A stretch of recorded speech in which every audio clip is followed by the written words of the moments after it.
Hello, everyone. This is my birthday edition of V Radio. Yesterday was my birthday. I turned 45 years old. I'm sorry that it's been a while since I've done some content. In addition to my injured spine, I slipped in the snow and destroyed my knee, so now I am completely bedridden. And thankfully, some friends of mine came over and built a desk that allows me to use my desktop computer. So, with that said, the reason I decided to make this video is basically just kind of a video companion to this Facebook post so that I can ensure that it gets out to more of my viewers and listeners. But I think it's important that I address this, and this has primarily to do with my history with the Zeitgeist Movement and the Venus Project, but it's also relevant to pretty much all of the content that I've been doing lately. I've been having a lot of arguments and fights with various people who used to follow my show regularly, and now they're telling each other that I've just sold out. So I'm going to get to that now as I go ahead and read this work. To all longtime V Radio fans who followed my work because of TZM and TVP. So I started this birthday post and accidentally deleted it several paragraphs in. Hopefully this just means I can do better. What I want for my birthday is for you to take a moment and read this. I have had some reasons to be more concerned with my own mortality lately, and it caused me to feel it was important that I clear the air on some issues. It has been brought to my attention that some people who listened to me for years believe I have sold out to the right, or that I have somehow changed. If you are one of those people, this post is for you, and for those of you who stuck by me regardless. I took a break from activism for a while to focus more on my family. I realized particularly because my children's mother was a toxic person who finally left their lives. In the days when I was doing shows all day, every day, it took up an enormous amount of my time, and I was not being the father I wanted to be. When I divorced their mother, I realized I had to step it up as a parent. While my shows were anywhere from an hour to 3 hours, there was usually 8 to 12 hours involved in researching topics to be sure I actually knew what I was talking about. Now, around that time was also when the social justice stuff started to find its way into the Zeitgeist Movement and Venus Project circles. I didn't leave because of this, but it's important to note that I was warned that it would eventually become a problem, and it has. Rather, that I warned that it would eventually become a problem, and it has. What I remember most was conversations with people like Ivan Muniz, Chet Gaines, and Brandy Hume, when I had to remind them that Fresco and Joseph both had stated that they did not support specific group activism, meaning racial, gender, etc. activism, not because we didn't care about those issues, but because trying to address them through activism was, as Roxanne Meadows put it, playing whack-a-mole with basically fighting symptoms and ignoring root causes. The understanding was that racism, sexism, etc. were all symptoms of the disease, though there was more to it than that. Before my trip to Venus, Florida, I still considered myself a racial and gender activist. I knew Jock didn't feel it was the correct course of action, and I asked him why in person. I remember talking to him about it as we walked around his property. After reiterating that racism and sexism and the other bigotry behaviors are just symptoms, he also elaborated further on the pitfalls that activists who deal with that sort of stuff fall into. 1. You find yourself starting off with the best of intentions, but before long you start to become just as bigoted and hateful of the other as the people you set out to oppose. This often manifests in an emotional attachment to your activism that causes you to start prioritizing your emotions over your reason and logic. It becomes acceptable to broad brush the other with hateful thoughts. It encourages confirmation bias to find justification for your anger. You start out telling yourself you are looking for equality. Then before long, you start pushing for advantage over other groups. You justify this to yourself because of your perception of a history of being oppressed, so it's like payback. It's justified for your group to be in the better position. You deserve it. You start being more and more comfortable speaking negatively about the other in ways you would never tolerate being spoken about whatever group you are championing.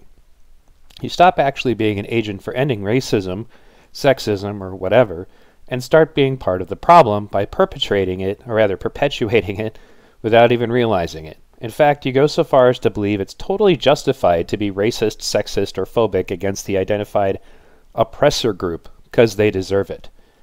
And you lose sight of the actual goal, which is to eliminate thinking of other people's differences.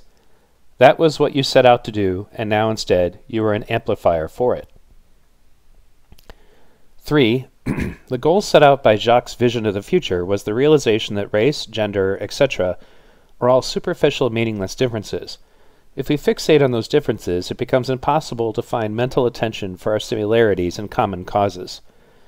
This does not mean there is not historical oppression. This does not mean that the suffering of marginalized groups is not important. It means embracing the truths of the situation.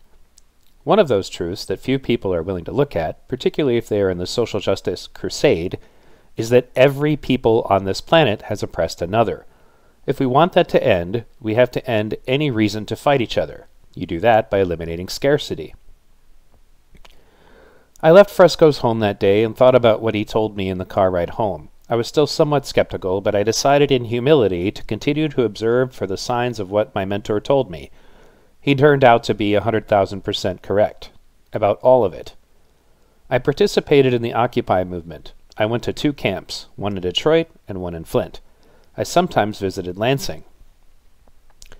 What I discovered was that an initially beautiful group of people in Detroit that were incredibly diverse and united towards common causes started to divide into cliques, who were mostly interested in specific group grievances, all of which were trying to make Occupy about themselves.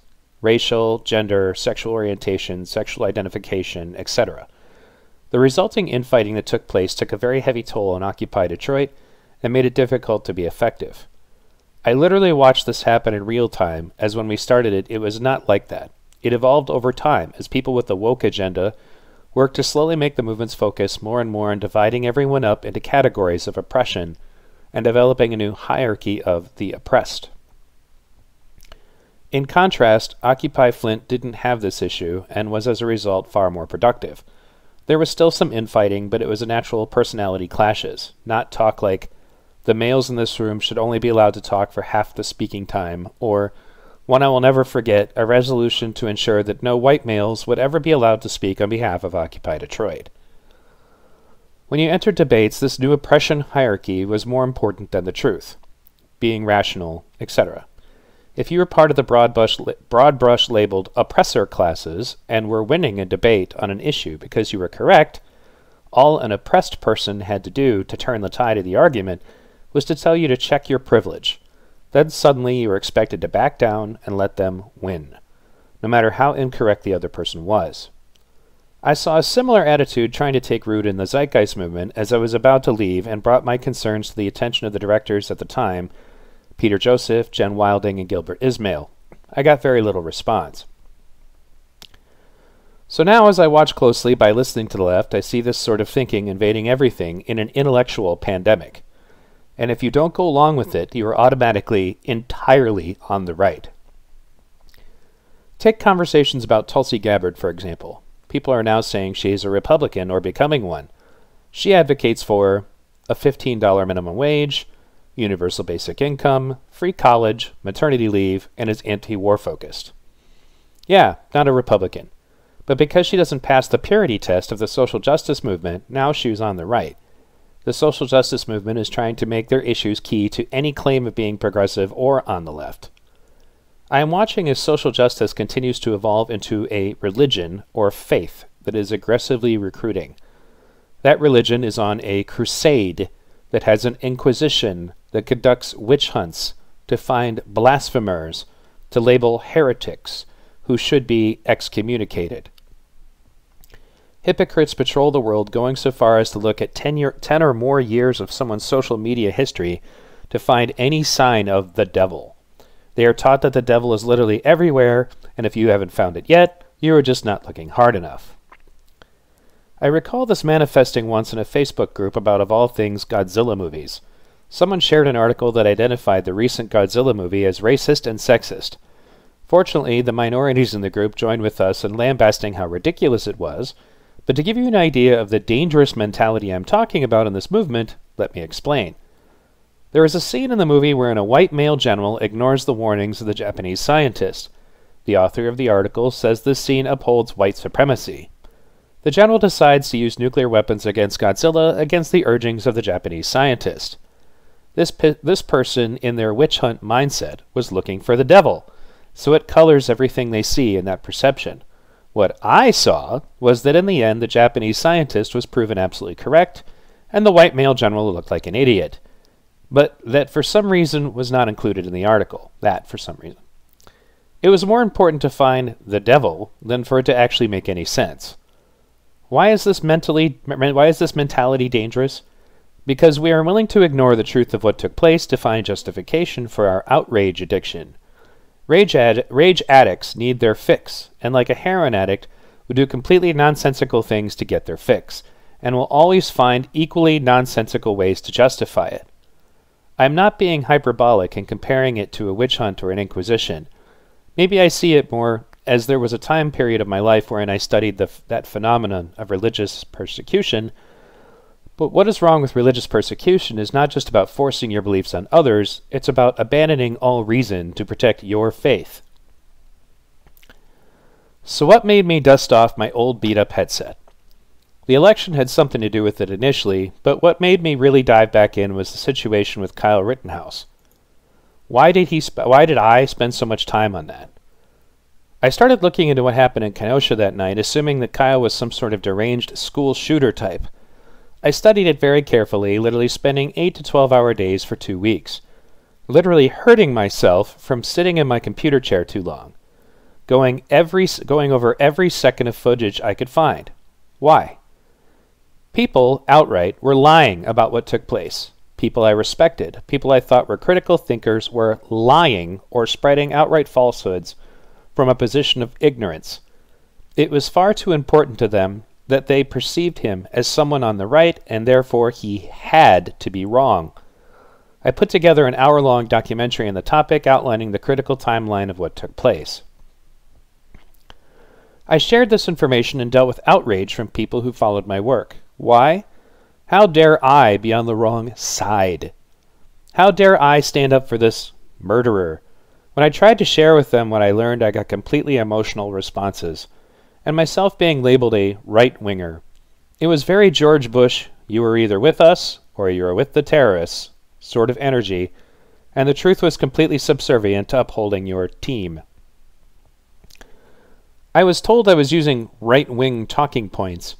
I recognized that people were identifying legitimate points made by their opposition as right-wing talking points, which should never be repeated, even if they are correct. I want to take a second to elaborate on that because I almost made an entire video about this issue of talking points. The term talking points are just things that you think is relevant, and to say that we don't repeat right-wing talking points is like suggesting that we're not going to address whether or not they're correct, we're just going to identify that an idea is right-wing talking point, so therefore should not be repeated. We don't have to refute it, we'll just say that that's a right-wing point of view, so we're not going to repeat that. It's just not, it just doesn't work. It's not rational argument, and it doesn't change anybody's minds. You're just trying to shame me for repeating something that somebody you don't like said, even if they were correct. Anyway. The situation reminded me of gym class, where if we were playing a game and a bad call went our way, we would be quiet about it. After all, maybe that score was not legit, but it was for our team and we wanted to win. That's not who I am. More lies were being perpetrated. I knew full well that Antifa was what Antifa was because we had them at Occupy. They were annoying as fuck, walking around behind our peaceful marches breaking shit, and we would get the blame. If you want more information on that, I have 3 or 4 videos on this topic, including going all the way back to Antifa and Occupy. Anyway, they were a predominantly communist anarchist group, and still are. I went to some forums and uncovered exactly what I expected, which was that the effort to claim everyone is Antifa is a recruitment tactic to get people interested so that they could be radicalized. I provided this evidence. Nobody wanted to listen. It's funny, as when I was making another documentary about the riots all year, I stumbled on articles from left-leaning websites openly talking about Antifa as an organization that, while decentralized, is absolutely an organization. There is clearly an attempt now to socially engineer a different understanding. The strategy is clear, and BLM, meaning Black Lives Matter, uses it as well. Now, to be clear here, and I plan on doing a whole video again just about like the actual nature of Antifa, but when you go to their forums and such, they just openly admit that this is a real thing. When you basically read their materials, they say don't use the name Antifa because the media is less likely to pick up a story about the People's Liberation Group or something like that, but they will pick up a story about Antifa. This whole thing is a psyop job to try to prevent people from believing that there is a group like Antifa. It reminds me of the biblical idea of the best thing that the most dangerous thing Lucifer ever did was to convince everybody that he didn't exist. Is there a centralized Antifa? They do have a meeting that they go to, a conference like once a year, but for the most part, yes, it is a group of decentralized groups, but it is still an organized group. They still do communicate. They still do jointly get together and figure out what they're going to do to some extent. And the people saying that it just doesn't exist are just lying. That's been the new thing. And I wasn't joking when I said left-leaning websites like The Hill, The Washington Post, we're all reporting on Antifa. If you go back to look for, say, 2016-ish, 2015, 2017, you're going to find all kinds of articles about Antifa, interviewing people who identify themselves as members of Antifa. Now there's an obviously clear, just social engineering attempt to lie a new truth about Antifa into being, and it's simply wrong. Anyway, so as far as the strategy that is clear that Black Lives Matter uses as well, let me get into that. If something is done that is bad on behalf of your activist group, you can just claim those people were not in your group. Must have been the opposite group in disguise. Both sides do this, meaning right and left. On investigation, I found many examples of what was quite obviously leftists or people of color engaging in or encouraging violence, looting, and arson in the name of their groups. Now, I want to be clear here. The reason that people of color is relevant here is only because I'm sick of everybody suggesting that all rioting and looting is instigated entirely by white supremacists. So unless the people of color who are engaging in these activities, which again is not everybody at these protests, but unless these people of color happen to also be white supremacists, that argument is just ridiculous. And I want to be clear, it's equally ridiculous to suggest that Antifa is behind everything that went on at the Capitol riots. I wouldn't surprise me if there were Antifa people there. It wouldn't surprise me if there were some Proud Boys at some of the other, bad leftist things that happened. But it doesn't change the fact that, by and large, the majority of the people who go to these things are usually the people who believe in what that particular protest is supposed to be about. But anyway, no amount of evidence you provide changes this, and if you press the issue, it's because you are a right-winger, fascist, or whatever. I critically analyzed the police violence issue and dug up the actual statistics.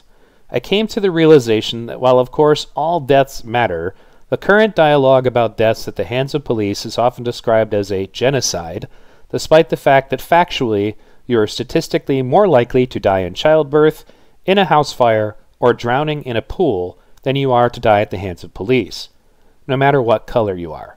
This is not my opinion. It is scientifically accurate. We can make an argument for more black people dying at the hands of police, like it is, and that it's disproportionately them, but I actually have the numbers. You're talking about 1,000 or less a year people total in the whole country who die at the hands of police, of any color. Anyway, but the prescribed solutions are not rational, and are often based on a completely irrational understanding of the problem. I watched as people developed a disturbing blind spot, asking for total abolishment of police in many cases, that there is in fact crime, and then it does in fact kill far more people than police ever shoot total in a year. Something I should have included in here that I didn't is another common lie that keeps getting spread is that supposedly nobody is saying abolish the police. If you go back to the video of the Breonna Taylor verdict when Antifa showed up with literal riot gear, pun intended, it said abolish the police in big giant banners. There is a section that wants to only defund the police and recirculate the money, but there's also an extremely vocal movement, mostly made up of anarchists who just want to abolish police altogether. And a lot of them, just like the previous things I said earlier about how they try to radicalize people, they feel if they can get people to defund the police that they can eventually convince them to just get rid of the police altogether. Now, to be clear, as a Zeitgeister, Jacques Fresco, Peter Joseph guy, I do want to see an end to policing eventually, but I also recognize a very critical part of this is that you have to have a value shift change, and we don't. We don't have that right now. And you're already seeing that because they voted to abolish the police, rather to defund the police in Minneapolis, and now they've just voted to refund the police in Minneapolis, giving them over $6 million to hire new police officers, because simply turning off the police didn't fix the problem. Anyway, so I was talking about the blind spot. Okay. So there is, in fact, crime that does, in fact, kill far more people than police ever shoot total in a year. The number's about 24,000 deaths at the hands of criminals every year, as opposed to 1,000 deaths at the hands of police, which is a number that is not adjusted for legitimate shootings, meaning people who needed, unfortunately, to be shot for whatever reason. Now, very much like Peter Joseph pointing out an addendum that the war on terror was a knee-jerk overreaction to people with an agenda, and that more people died of peanut allergies than terrorist acts. People were suspending critical thought about reality, and if you didn't go along with it, you are with the terrorists.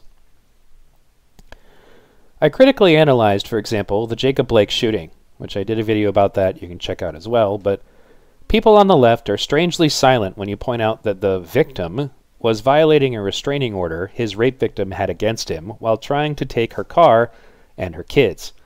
These details were bad for the narrative. If you pointed them out, you were told you were lying. You get banned from forums. I'll take a second to point out that the people of Kenosha were systematically burning down their own city because the cops shot a guy who was trying to leave in a vehicle with children in it, that, when he was not supposed to take the vehicle. There's all kinds of elements to this that, again, I did a different video about that people just won't talk about. They don't want to discuss this. This whole issue about what actually happened with Jacob Blake is a hush-hush. We don't talk about that. What is exactly the benefit of not talking about that? Why should people not discuss what actually took place? Why is it so important that we identify Jacob Blake as the victim? The victim would have been Jacob Blake's rape victim who had to call the cops because he was trying to leave with her car. That's the victim.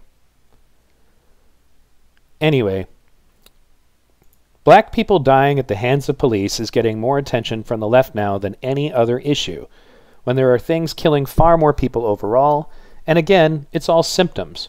One of these symptoms is a cultural issue in the poor cities that takes place in poor cities all over the world, including where there are no white people, including where there are only white people. A culture that causes kids to drop out of school, get involved in crime because it's cool, make fun of people who get jobs and try to improve themselves, and shoot each other over stupid things like dissing each other. But the problem is now white people themselves are being determined to be the cause. If you don't believe me, I can provide evidence, but I was on a socialist forum the other day and was told that all of capitalism and wealth disparity is a racist, Bilderberg Illuminati-level conspiracy. When you bring up that it takes place where there are no white people, you are told you are wrong. We could Thanos snap all white people out of existence tomorrow, and not one aspect of our economic inequality would change, other than the lack of a scapegoat. This is the thing I wish, you could even just figure out a way to, use a portal or something to show them, but you could literally just get rid of all white people, and none of this would change. But we are basically being suggested that the entire system is all built on white supremacy, as if there's this grand conspiracy where powerful white people get together, and that's the reason we have this problem. The thing is that, as has been demonstrated actually, when there was a group of black intellectuals who were gathered by Brett Weinstein to discuss the possibility of reparations. And one of the things they pointed out was that statistics have shown us that frequently people who win the lottery are poor again inside of 4 to 5 years. The problem of what's going on with income inequality and poverty is not going to go away just by throwing some money at it. That's a start, but it's not enough on its own. Until you change the underlying culture, it's just going to continue. That's the part that nobody really wants to address. It's much easier to just blame it on white people than to, in any way, self-introspect, on what's actually going on in those communities. And I grew up in those communities, which is why when I have people, especially like spoiled college kids who've probably never even set foot in a bad neighborhood, lecture me about what it's like to live there, I just want to smack them. I mean, not literally, but it's just like, dude, you don't know what you're talking about. Anyway, the issue is classism, as described by Patty Shannon in his film Capitalism and Other Kid Stuff, which I might add is a Socialist Party of the United Kingdom video.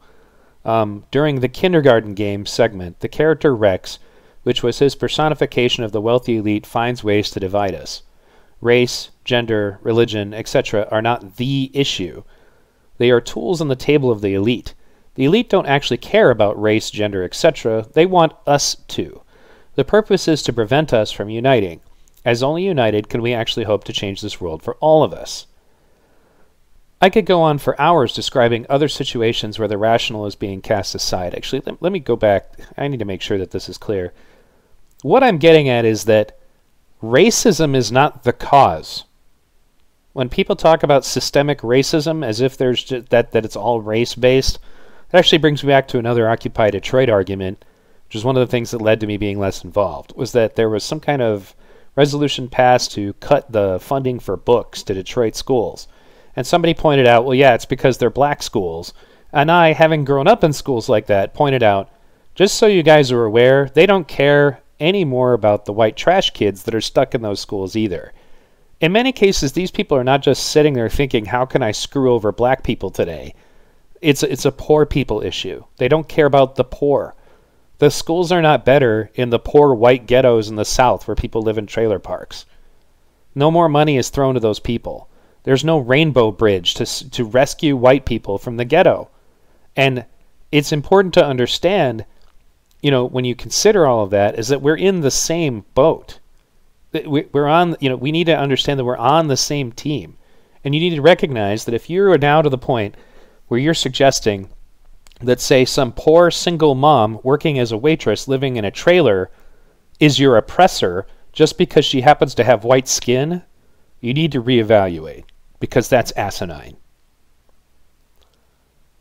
Anyway, I could go on for hours describing other situations where the rational is being cast aside. I can go on for hours describing things that people who are now angry at me for pushing for that do not measure up to scrutiny. People are angry at me for pointing out hypocrisy. People are angry at me for setting the record straight when it comes to the shit people make up about the right, but they misinterpret my motives.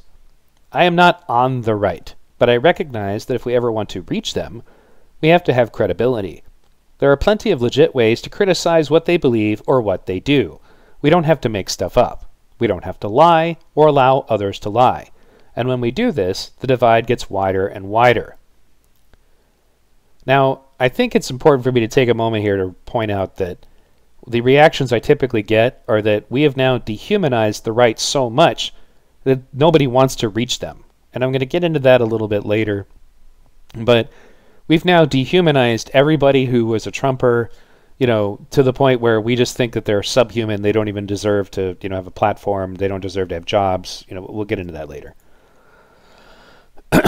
I also recognized a disturbing trend of becoming more and more comfortable with authoritarian measures such as censorship, and the slow and steady dehumanization of the right as the other. That's what I was just talking about.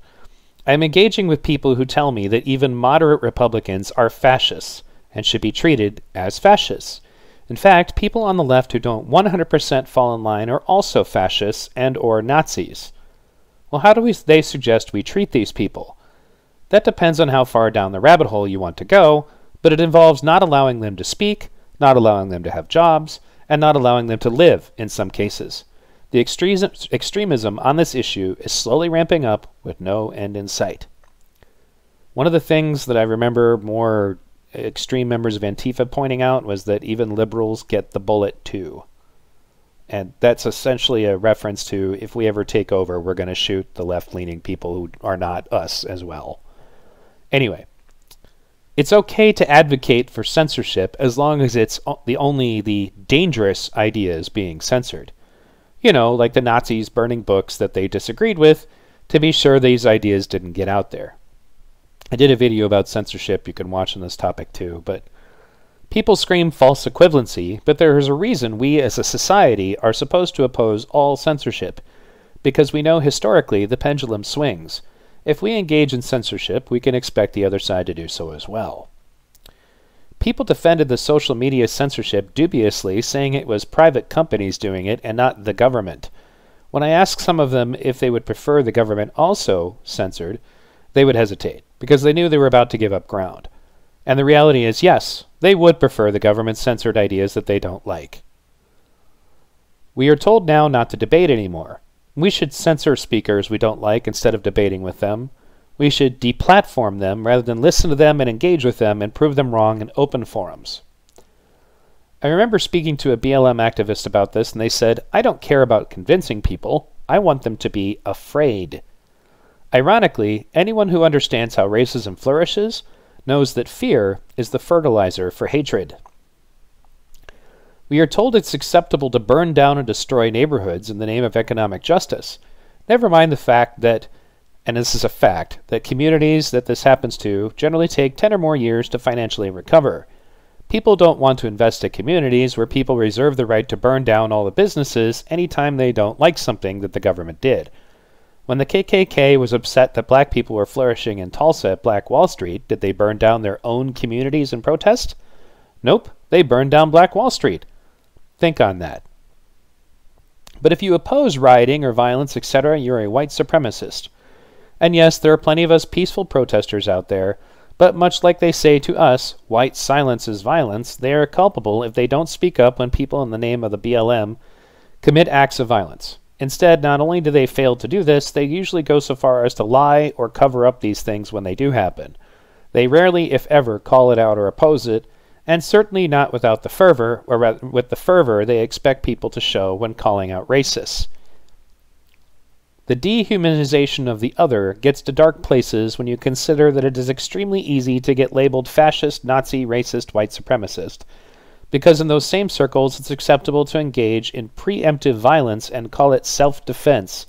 So we identify people as the other with as much consistency as the Inquisition finding witches and heretics, and then we say it's open season to commit violence on them. When Gina Carano made her infamous post that got her fired from Disney, this was the phenomena that she was referring to. She didn't mean it was literally like Nazi Germany. Never mind the ironic truth that people have been calling Trump literally Hitler for the last 4 years. The process of dehumanizing the other takes time, and I watch as people are more radicalized into believing these people don't deserve to exist. The problem, as I identified earlier, the other is a list that is ever expanding. It is including people who are more and more moderately on the right. Your moderate Republican neighbor is not a fascist, but that is where the dialogue is heading. This is long as hell, but it's a complicated issue. Let me try to close with this. I did not change. I would ask you if you have. Has it become more important to cover up things the left does wrong, even if you know it's true? Is it more important to suspend your critical thinking to join the mob you agree with? At the cornerstone of the Zeitgeist Movement TVP thinking, we were supposed to be advocating for critical analysis and truthful scientific understanding of everything around us to better govern society through a horizontal scientific consensus. The left at this time is not even remotely capable of seeing the truth. At all. If you are complicit in this, then you are part of the problem. Not me. I am on team thinking. If that's not your team, okay. I don't care about the size of my audience. I recognize the people who can maintain their clarity in moments like we are living through are a minority. So I took a few moments to not only tag some people, but also to bring up some history on this issue. Peter Joseph had done an article about reverse racism, and it appears the Zeitgeist Movement blog has been taken down, but the Wayback Machine allowed me access to this article. But anyway, some history to go with this. He was answering the question, why aren't there more black people in your movie? At first I thought he was joking. In fact, I spent a good couple of minutes making fun of the question, only to find he was indeed not joking. He really felt the need to understand why, in his view, there were not more black people in the film. So of course I explained that race is an arbitrary factor on all levels, and that I simply do not recognize race anymore, and the idea of politically correct media isn't a notion I care for or care about, for it is a contrivance which perpetuates a false need to be superficially equal, as though I should say to myself, the film is good, but I think I need more women, black people, Native Americans, Middle Easterners, Jews, Amish, and handicapped people, etc. Another quote, sadly, this is how many people comprehend in this culture. They don't want to think, so they isolate the person's assumed character. I'm going to read that again. Sadly, this is how many people comprehend in this culture. They don't want to think, so they seek to isolate the person's assumed character, race, background, job, whatever, and attack that, rather than listen to what they say. And yes, I know I'm Peter Joseph, the arrogant, Satanist, communist, New World Order, asshole, megalomaniac, cult leader, conspiracy theorist, but hey, I guess what? Even if all those labels were true, it changes nothing. Now in this quote, what Peter is addressing is the fact that the notion that basically people wanted to see more black voices in the Zeitgeist films, and he just pointed out that data is data. Like, I go to whoever has the data. You know, he didn't say to himself, I'm not going to put more black people in the film. It just so happened that the experts that he found largely happened to be, at that moment anyway, not black people. Not because black people can't be experts. Neil deGrasse Tyson, you know, I think it'd be great to hear what he thinks. I actually just got shared a link recently about this. It's not about race, it's about the data. But this was back during the days when everybody recognized that your race is not relevant. This was before we started making, race the issue, that we're supposed to go into every social situation as activists and then define ourselves entirely by what race, background, whatever we are. And then we can start talking. We have to frame it based entirely on what makes us different. So anyway, another quote, frankly, it is nothing but biased and racist for there to be Puerto Rican Day parades or Italian American Day. It is nothing but biased and racist for there to be Black Awareness Month. It is nothing but biased and sexist for the idea of the feminist to exist in the arrogance it often does today. Aren't we interested in equality? If so, it means that you do not promote your institution of gender, race, or ideology above others. It means you recognize the historical bias against you and work for it to be neutralized, not elevated in a vindictive ego sense. I remember reading about Martin Luther King Jr.'s apprehension to the idea of black power. He understood that to try to make your race or sex or the like outstanding is equality as biased as the oppressive forces that started the sad trend of inequality we see today. Is there a dire need to generate more equality across race, gender, and class lines? Yes, but that doesn't mean your race, gender, class happens to be special, or you're all human, period. So, again, I posted the link here. I'll just include it in the description, but I had to go find this on the Wayback Machine, but this was an article in the Zeitgeist Movement blog, quite some time ago, 2011, where Peter was responding to this issue. And since then, Peter has kind of dipped in a direction where he's using terms like systemic racism. I don't know. But regardless, when people act like I'm crazy, that I'm the person who's deviated, I'm the one who's changed, this was the history of the Zeitgeist Movement. And it was understood. We talked about it during Q&As and all that all the time, that we don't advocate for this, for the reasons I already explained. Now, this video, I'm not gonna play the video, but you can look at it too. There are no Negro problems, or Polish problems, or Jewish problems, or Greek problems, or women's problems. There are human problems. What Fresco pointed out was that basically we have to elevate the entire society simultaneously, and that these kinds of issues where people are fighting over resources, literally what leads to racism, sexism, etc., and that those problems go away if you fix that problem, if you fix the underlying causes. What I find interesting when you're discussing the Black Lives Matter movement is that they feel that dealing with the racism problem will fix everything else. And they don't recognize that the racism is literally created by those problems. Now, in some cases, when they're speaking about police, they want to get rid of police, and they say address the root problems by just reinvesting all that money into the community, therefore addressing the root. But It's just it's not a solution that will work until you change the way people think and act and believe who live in those neighborhoods. But anyway, the point is that there are no problems of individual groups. These are all human race problems. And I did a link here to an old episode I had with Brandy Hume and EJ to discuss racism and white privilege. Now, Brandy Hume and I used to be really good friends, and initially she was kind of on the same side as me as this, and then eventually she started to slowly get kind of recruited into that way of thinking. We parted ways. I don't know what she's up to now, but the point is that, again, it didn't used to be this crazy, weird idea within the Zeitgeist Movement that we don't do this stuff, where we just identify everybody by their individual groups of oppression and then determine their place in a hierarchy based on that. Anyway, this clip here, the kindergarten game, I share that all the time. It's on my old YouTube channel, but he just, kind of lays out how the capitalist character in his fictional parable, sets about trying to divide and conquer everybody, and that racism and sexism and all that were just tools to divide us. It's not that the capitalist elite is really concerned about white people being on top. That's actually not what motivates them. What motivates them is staying on top, and the best way to do that is to ensure that we are dividing ourselves by race and sex and all of that. And I've been told that I'm wrong about this, but I'm sorry. It's a lot more plausible to me because there are plenty of people of color in the elite. It's not like it's all about upholding white people specifically.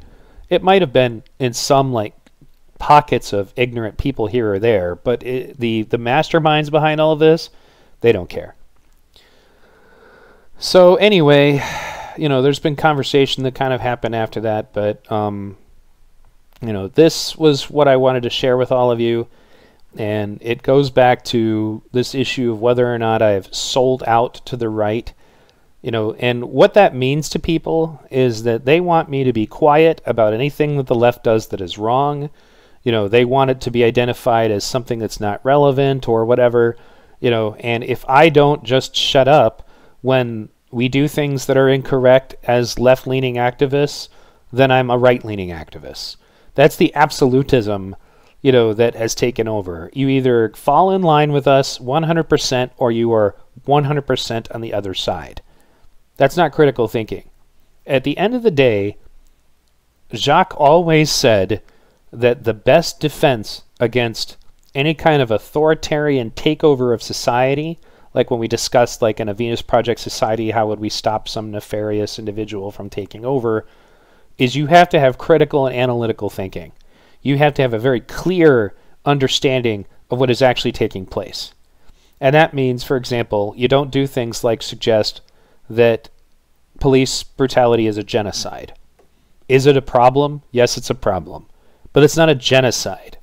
We have essentially manipulated the public into believing that it's this massive problem that's murdering millions of people, and that's just not true. It doesn't mean we shouldn't address what's going on. 1,000 deaths still matter. But there is an effort going on right now to so blow it out of proportion, and if you don't go along with this, if you don't go along with their lies, then again, just like George Bush, if you're not with us, you're with the terrorists. This is not critical thinking. This is not reality. If we want to move forward in a society to have a horizontal consensus-based model, eliminate all authoritarianism, then we cannot be stupid. I mean, I'm just going to be blunt. We cannot be stupid. We have to be able to think clearly.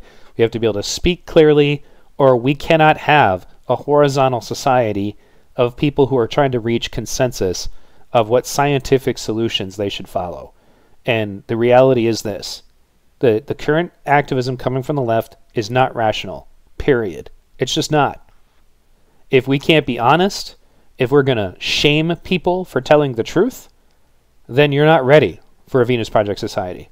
You're not. Take care.